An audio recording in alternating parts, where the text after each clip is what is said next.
channel Ngulik Horor.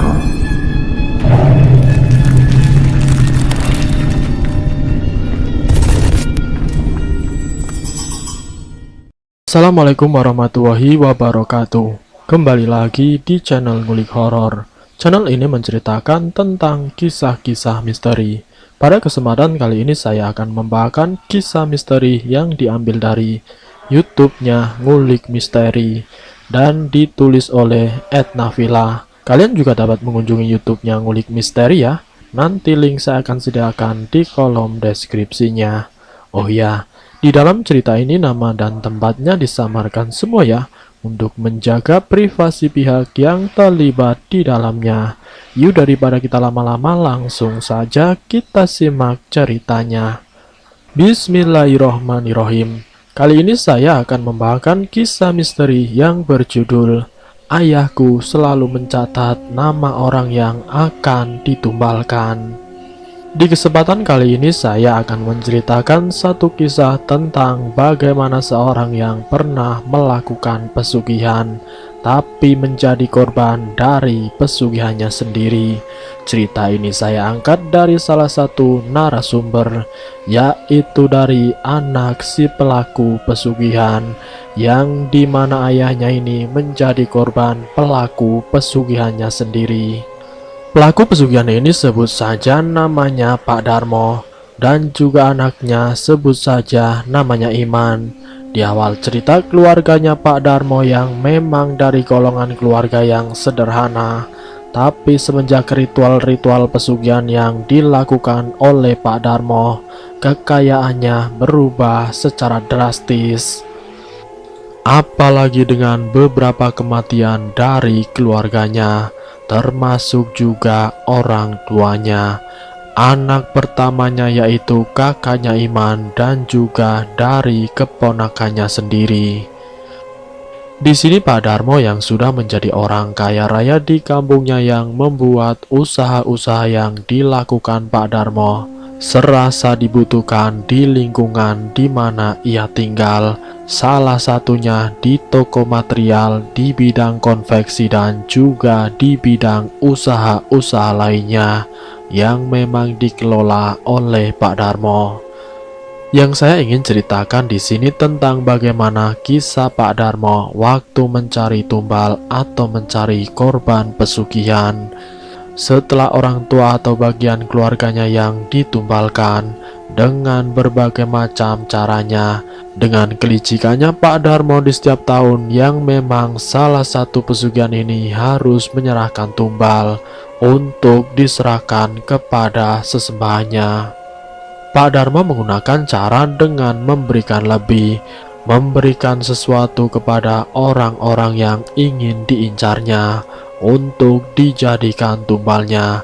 Di sini bukan hanya satu nama saja, tapi Pak Darmo selalu menyelipkan beberapa nama untuk dijadikan tumbal di waktu yang akan datang, yaitu sekitar 7 nama yang nanti akan dijadikan tumbal.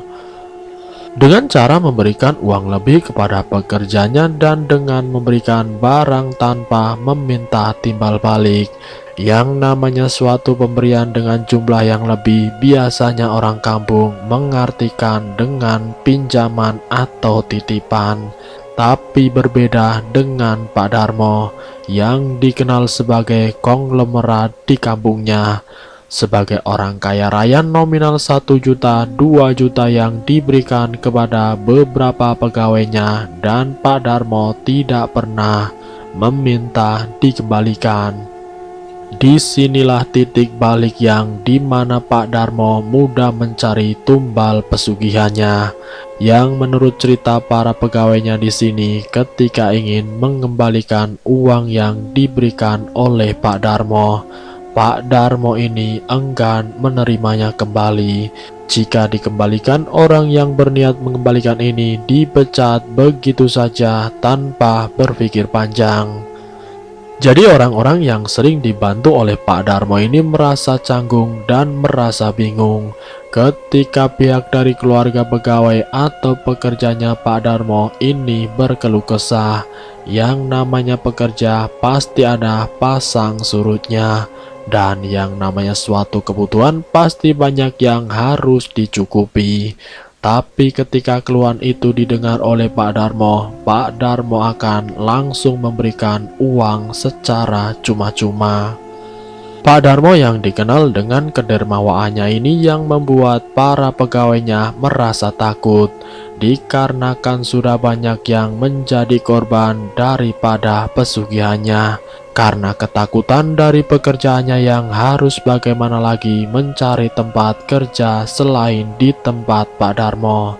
Sementara di lingkungan tempat tinggalnya para pekerja Pak Darmo ini, hampir sebagian besar usaha yang ada di desa ini dikelola oleh Pak Darmo. Dari material, dari konveksi dan juga toko kelontong. Semua aset-aset ini seakan-akan sudah dikuasai oleh Pak Darmo. Dan orang-orang yang ada di seluruh desa ini seakan-akan bergantung hidupnya kepada Pak Darmo. Iman yang sebagai anak dari Pak Darmo merasakan bagaimana keganasan dari bapaknya yang mencari korban untuk dijadikan tumbal pesugihannya. Iman yang mengetahui bahwa di rumahnya ini ada kamar yang sangat mewah, megah yang memang tidak pernah dilihat oleh siapapun. Iman pernah menjumpai kamar yang memang digunakan secara khusus untuk ritual bapaknya, yaitu untuk melakukan ritual pesugihan. Iman yang sedari kecil sangat tahu tentang bapaknya yang melakukan pesugihan semenjak usianya baru menginjak 1 SMP, dan tentang larangan dia mendatangi kamar tersebut hingga usianya sampai saat ini sudah lulus dari kuliah. Orang-orang yang ditumbalkan oleh bapaknya ini sudah sangat banyak, bahkan bukan cuma 1, 2, 3 orang, tapi sudah puluhan nyawa yang melayang karena ulah dari bapaknya. Di setiap tahun bapaknya pergi ke salah satu tempat untuk menemui seseorang juru kunci di salah satu lereng gunung, tepatnya di wilayah Jawa Tengah bagian selatan. Bapaknya bertemu dengan salah satu orang yang berpakaian serba hitam dan menuju ke tempat dengan berbagai macam rupa alat dan kembang yang seperti sesajen. Menurut si Iman yang waktu itu ikut dengan bapaknya, di tempat itulah bapaknya melakukan ritual pesugihan. Kembali ke cerita tentang bagaimana kisah Pak Darmo yang mencari tumbal pesugihannya. Keluh kesah oleh sebagian para pegawainya di sini memang tidak berani bercerita dan bahkan takut jika didengar oleh Pak Darmo. Karena Pak Darmo ketika mendengar salah satu atau sebagian karyawannya atau pegawainya di sini sedang mengalami kesulitan, dengan orang kepercayaannya secepat dan sesegera mungkin memberikan uang lebih kepada pegawainya yang membutuhkan tanpa meminta untuk dikembalikan. Tetapi kalau orang yang tidak tahu bagaimana Pak Darmo pasti akan menerimanya dengan senang hati. Tapi karena memang di desa tersebut sudah sangat terkenal kalau orang-orang yang diberi kelebihan oleh Pak Darmo pasti hidupnya tidak akan bertahan lama. Pak Darmo juga mencari tumbal sampai ke tetangga desanya, bahkan merekrut beberapa orang kepercayaannya untuk menarik orang agar bekerja di tempatnya. Salah satunya di tetangga desanya Pak Darmo ini ada beberapa orang yang pernah mengalami hal yang sama, yaitu tentang korban daripada pesugihannya Pak Darmo. Orang itu mengalami kecelakaan yang berakibat kematian. Di sini secara logikanya terkadang tidak bisa dinalar. Banyak kematian secara mendadak, entah seminggu merasakan sakit terus meninggal. Ada yang tiba-tiba kejang-kejang lalu dia meninggal. Ada juga yang mengalami kecelakaan atau mengalami musibah yang tiba-tiba. Meninggalnya pekerjanya di tempat kerja seakan-akan mengalami kecelakaan di tempat kerja. Padahal itu adalah ulah dari Pak Darmo sendiri yang menumbalkan pekerjanya. Tentang beberapa orang yang pernah menjadi korban pesugihan menceritakan tentang mimpinya yang sering didatangi oleh sesosok Pak Darmo, tapi dengan perawakan yang sangat tinggi besar. Itu dari beberapa cerita orang-orang yang pernah menjadi korban pesugihannya Pak Darmo. Namun karena tanpa bukti, orang-orang desa tidak pernah memberanikan diri untuk melawan keganasan Pak Darmo. Melawan bagaimana caranya agar Pak Darmo ini berhenti mencari tumbal untuk pesugihannya. Dan inilah cerita Pak Darmo yang mengalami petaka, padahal Pak Darmo ini sudah dengan mudahnya mencari orang yang akan ditumbalkan dengan memberikan uang lebih, dengan memberikan pesangon lebih, dengan memberikan berbagai macam alat, bahkan baku bangunan. Berbagai macam kebutuhan hidupnya sehari-hari semuanya dipenuhi oleh Pak Darmo. Para pekerjanya ini mengalami perubahan hidup jauh lebih baik dibanding mereka bekerja di tempat orang lain. Tapi pada kenyataannya, rasa takut dan khawatir itu selalu muncul setiap saat, yang membuat para pekerja Pak Darmo sangat khawatir akan keselamatan dirinya. Bagaimana tidak, karena orang-orang yang dibantu atau yang memang bekerja di tempatnya Pak Darmo sudah banyak yang menjadi korban dari pesugihan Pak Darmo. Di sini di antara salah satu pegawainya, sebut saja namanya Wawan. Seminggu sebelum Wawan yang akan kehilangan nyawanya, Wawan ini mengalami mimpi yang dimana mimpi tersebut seakan-akan nyata. Di dalam mimpinya Wawan bahwa dirinya sering diajak ke alam lain dan bertemu dengan siluman yang memang tidak dikenalnya. Wawan secara spontan terbangun dari tidurnya karena mimpi itu memang mimpi yang sangat buruk. Di dalam mimpi itu Wawan sedang disiksa dan ditarik-tarik oleh siluman atau perawakan tinggi besar yang tidak ia kenali. Wawan pun terbangun dari tidurnya, dan karena Wawan memang dikenal orang yang istiqomah, orang yang taat akan sholat 5 waktunya. Di sini Wawan langsung mengambil air wudhu untuk melakukan sholat malam. Selesai sholat malam, Wawan tidur kembali dan besoknya dia melanjutkan bekerja di tempat Pak Darmo. Di keesokan harinya, dimana setelah bekerja di tempat Pak Darmo, malam harinya dia mengalami hal yang sama. Dengan hari yang pertama, dia mimpi sosok tinggi besar. Wawan bermimpi tentang dirinya yang seakan-akan dipaksa, ditarik-tarik terus-menerus oleh siluman tinggi besar tersebut. 3 hari 3 malam, Wawan berturut-turut memimpikan hal tersebut. Ketiga hari setelahnya, Wawan seakan-akan seperti orang yang lilung, orang yang tidak punya pikiran atau tidak sadarkan diri. Di sini Wawan yang sudah tidak bekerja lagi, yang sudah tidak berangkat lagi seperti hari-hari sebelumnya.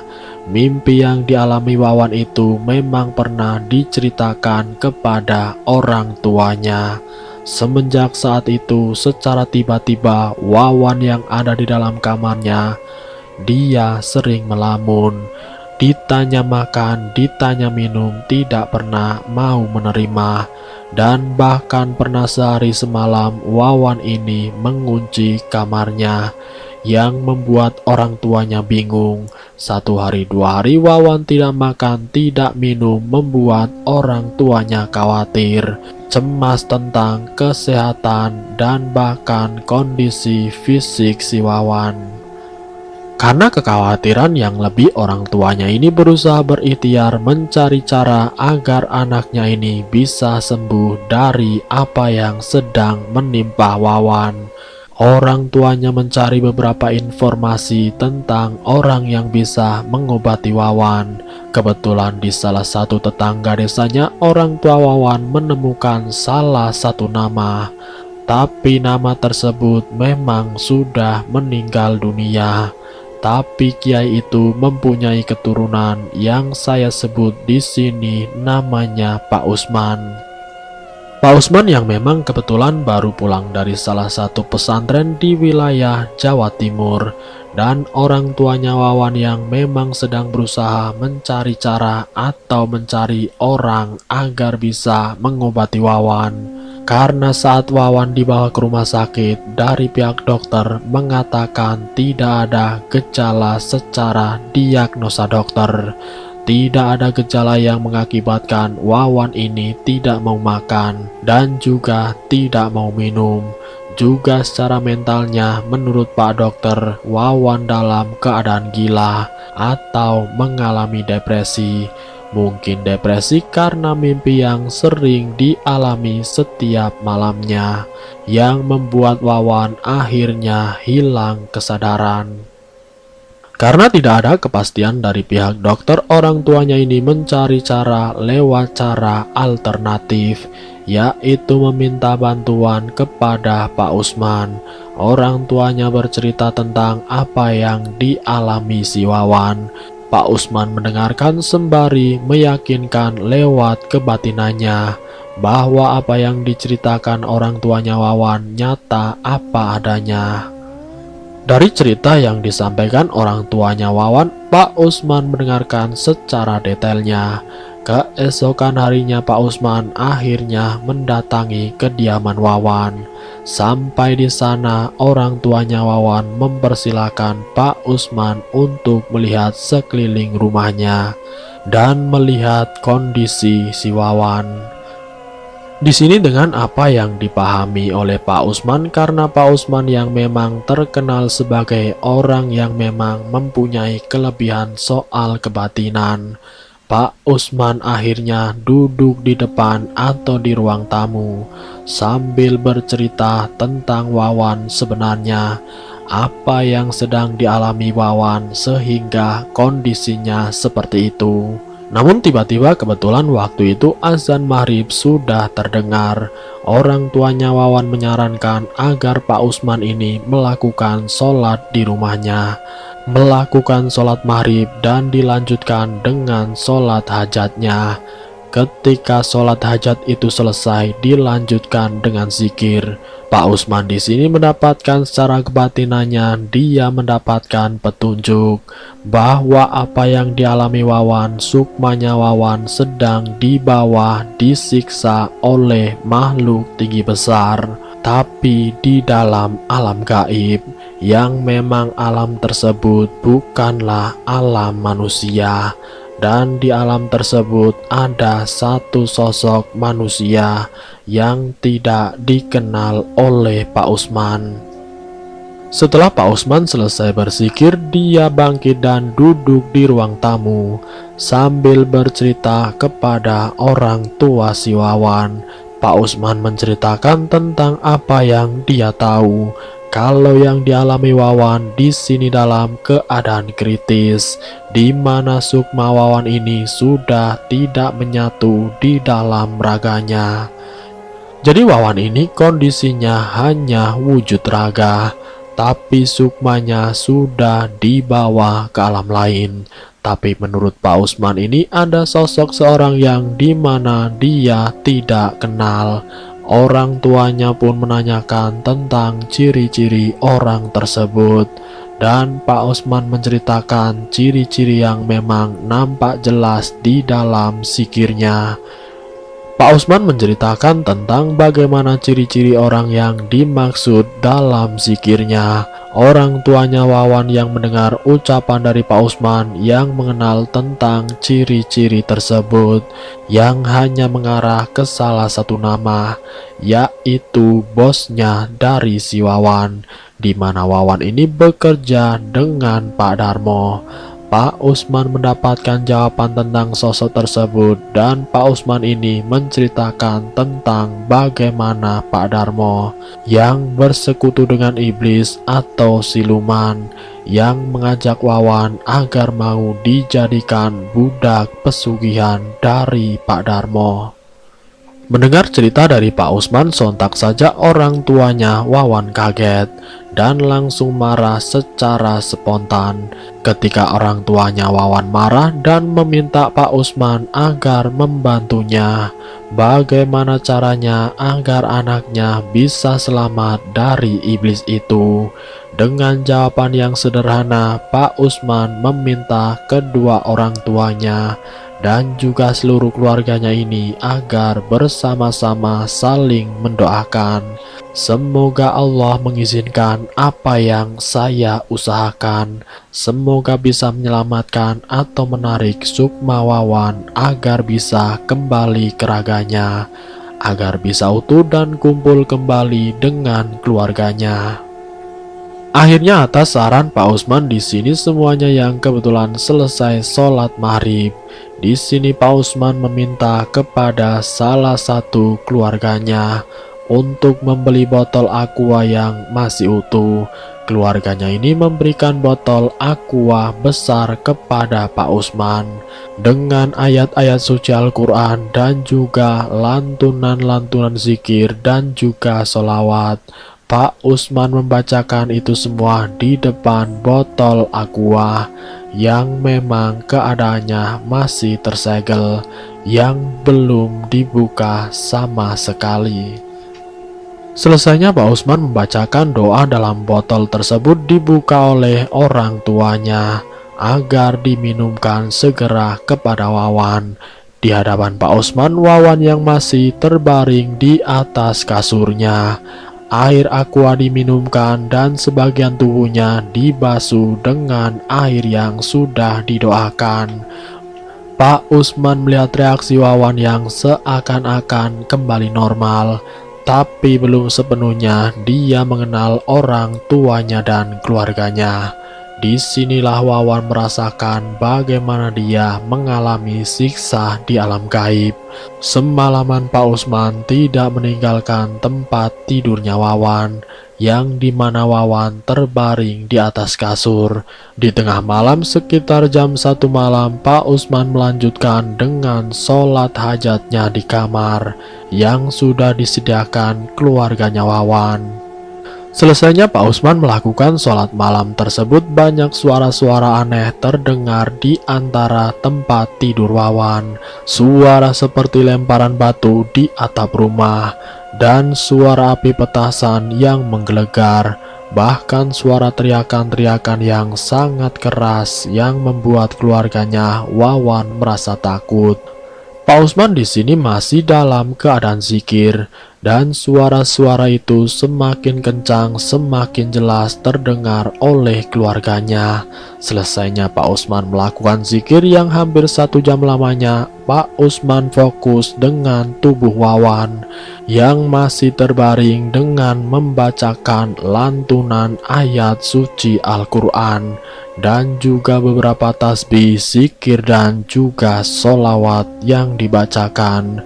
Semua yang dibacakan dan ditujukan untuk si Wawan.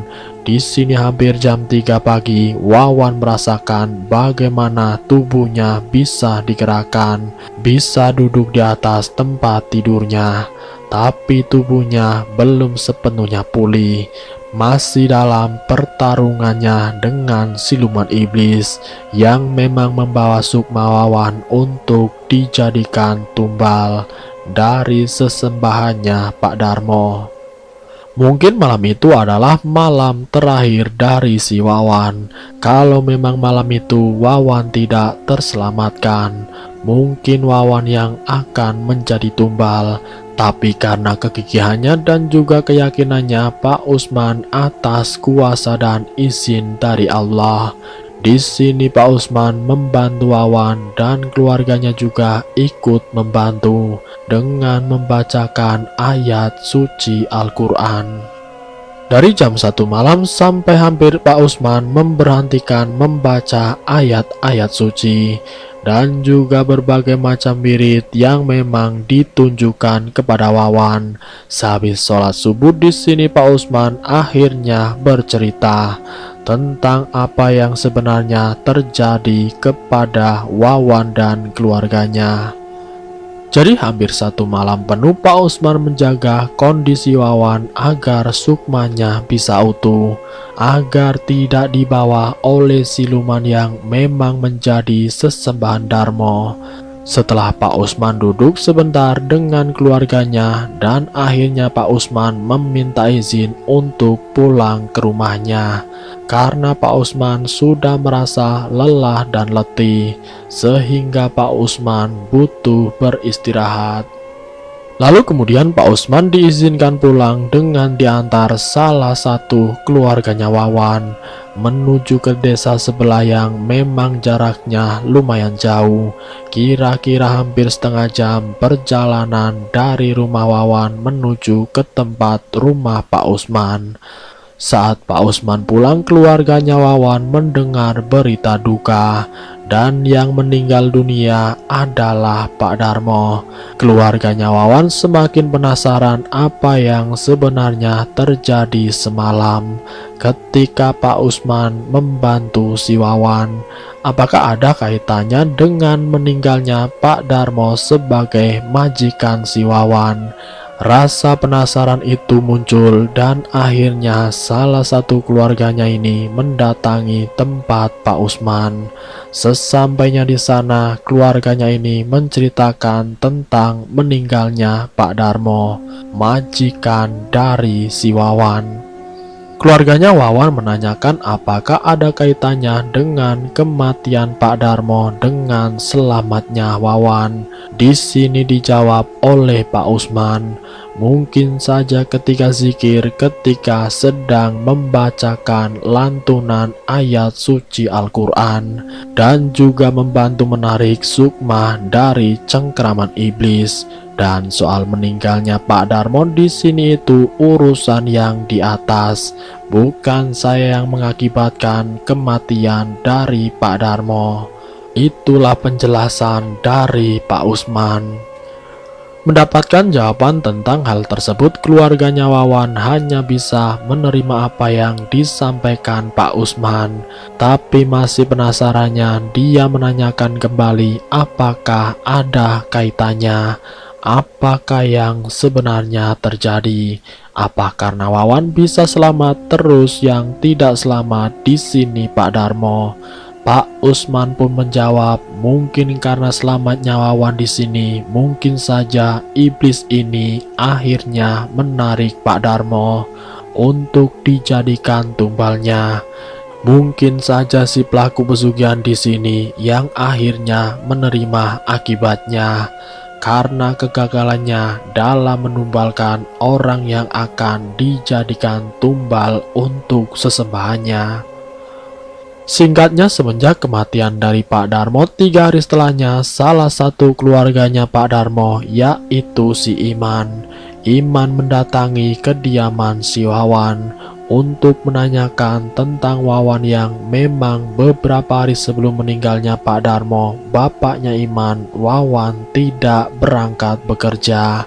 Di sini salah satu keluarganya Wawan menceritakan tentang pengalamannya Wawan yang bertepatan dengan meninggalnya Pak Darmo. Dia menceritakan kepada Iman bagaimana Pak Usman membantu menyelamatkan Wawan semalaman penuh dari serangan sesembahannya Pak Darmo yang ingin menjadikan si Wawan tumbal dari pesugihannya. Iman pun yang mendengar cerita itu akhirnya meyakinkan dirinya bahwa memang kematian orang tuanya juga secara mendadak karena semalaman orang tuanya berteriak-teriak sangat keras dari jam 1 sampai jam 3 pagi. Katanya Pak Darmo ini seakan-akan sedang kerasukan, berteriak sangat keras tapi tidak bisa untuk ditolong. tidak bisa dilarikan ke rumah sakit karena Pak Darmo mengamuk, yang membuat semua isi kamarnya berantakan, yang membuat si Iman dan seluruh keluarganya tidak bisa membantu mencegah Pak Darmo. Tepat sebelum subuh, Pak Darmo tiba-tiba mengalami kejang secara mendadak, yang akhirnya membuat Pak Darmo meninggal dunia. Jadi kejadian antara orang tuanya Iman meninggal dan bertepatan juga dengan Pak Usman yang memang mungkin dengan kebatinannya, dengan membantu menarik Sukma yang memang dalam cengkraman iblis atau siluman, yang menjadi sesembahnya Pak Darmo. Tapi karena di sini iblis merasa kalau iblis itu menarik Pak Darmo dan dijadikan tumbalnya kembali. Jadi Iman di sini juga menyaksikan bagaimana perjuangan orang tuanya yang mengalami kesurupan, dan jadi benar tentang orang tuanya yang meninggal ini ada kaitannya dengan Wawan yang sembuh dari kesakitannya. Iman mengetahui tentang Pak Usman di sini beberapa hari setelah kedatangannya ke rumah si Wawan. Dan keesokan harinya Iman mendatangi kediaman Pak Usman. Iman menanyakan tentang apa yang sebenarnya terjadi. Apakah benar orang tuanya benar-benar melakukan pesugihan? Dijawablah oleh Pak Usman bahwa Pak Darmo sebagai orang tuanya Iman mungkin saja melakukan perjanjian atau bersekutu dengan iblis, yang membuat dirinya harus merasakan bagaimana nasib pelaku orang-orang yang sudah dikorbankan dan dijadikan tumbal pesugihannya. Dirinya juga harus merasakan ketika iblis yang memang sudah waktunya meminta jatah orang yang harus ditumbalkan. Tapi pada kenyataannya waktu tersebut tidak ada. Akhirnya berimbas atau berdampak pada si pelaku pesugihan tersebut, yaitu orang tua si Iman. Dari cerita yang disampaikan Pak Usman di sini, akhirnya Iman mengetahui bahwa semua yang terjadi ini adalah karma yang dilakukan oleh bapaknya. Iman juga menceritakan tentang kamar khusus yang digunakan ritual bapaknya. Pak Usman berpesan agar segera merubah atau merusak semua alat-alat yang dijadikan tempat ritual bapaknya. Iman pun melakukan apa yang disarankan oleh Pak Usman. Iman mengajak Pak Usman agar ikut ke rumahnya. Sesampainya di sana siang harinya, Pak Usman melihat rumah yang memang masih diselimuti aura mistis. Aura misteri yang dimana banyak korban pesugihan yang menjadi tumbuhan di rumah itu nampak jelas di dalam kamar yang menjadi kamar ritual. Di sini sukma-sukma yang terbelenggu sangatlah banyak, dengan keyakinan dan memohon kepada yang di atas. Semua sukma yang terbelenggu, Pak Usman pun membantu agar dikembalikan ke alam barzah, yang membuat para korban-korban tumbal pesugihan agar bisa utuh ke alam kubur yang semestinya, bukan dijadikan budak atau menjadikan abdi daripada siluman yang menjadi sesembahan Pak Darmo. Dengan melihat tentang bagaimana nasib para orang-orang yang sudah dijadikan tumbal, dengan keyakinannya Pak Usman dengan kekuatan memang bersandar kepada Allah Subhanahu wa Ta'ala. Pak Usman mendoakan mereka-mereka yang sudah meninggal dunia. Iman yang menyaksikan bagaimana melihat perilaku Pak Usman yang sedang memanjatkan doa dan zikir. Di sini Iman semakin yakin bahwa apa yang dilakukan bapaknya ini adalah salah dan sesat. Semenjak SMP hingga sekarang, Iman tidak pernah berani melihat isi kamar tersebut. Bahkan adanya Pak Usman, Iman baru memberanikan diri masuk dan membuka ruangan kamar yang memang dijadikan ritual bapaknya. Semenjak saat itu, setelah 7 hari meninggalnya Pak Darmo, usaha-usaha yang dilakukan Pak Darmo yang memang tidak ada yang mengelola, dan usahanya mengalami kemunduran. Tapi iman di sini tidak merasa ketakutan atau khawatir kalau harta yang dimilikinya habis, karena memang bukan harta yang sewajarnya. Semua usaha yang dimiliki Pak Darmo bangkrut, semua aset-aset berharga sudah habis, tidak tersisa. Mungkin disinilah akhir daripada pesugihan yang dilakukan Pak Darmo. Dan selesai. Dari cerita ini semoga kita bisa mengerti dan memahami bahwa yang namanya pesugihan dalam bentuk apapun itu hanya bersifat sementara.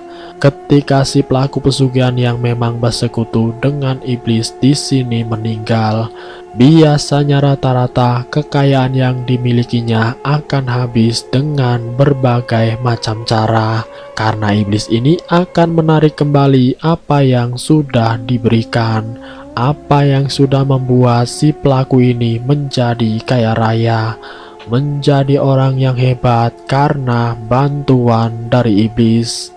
Semoga dari cerita ini kita bisa mengambil hikmah dan pelajaran, ambil sisi positifnya dan buang jauh-jauh sisi negatifnya. Terima kasih sudah mampir di channel kami. Jika kalian tertarik dengan video kami, silahkan tekan tombol like, share, dan komen. Tekan subscribe untuk mengikuti video kami selanjutnya. Wassalamualaikum warahmatullahi wabarakatuh.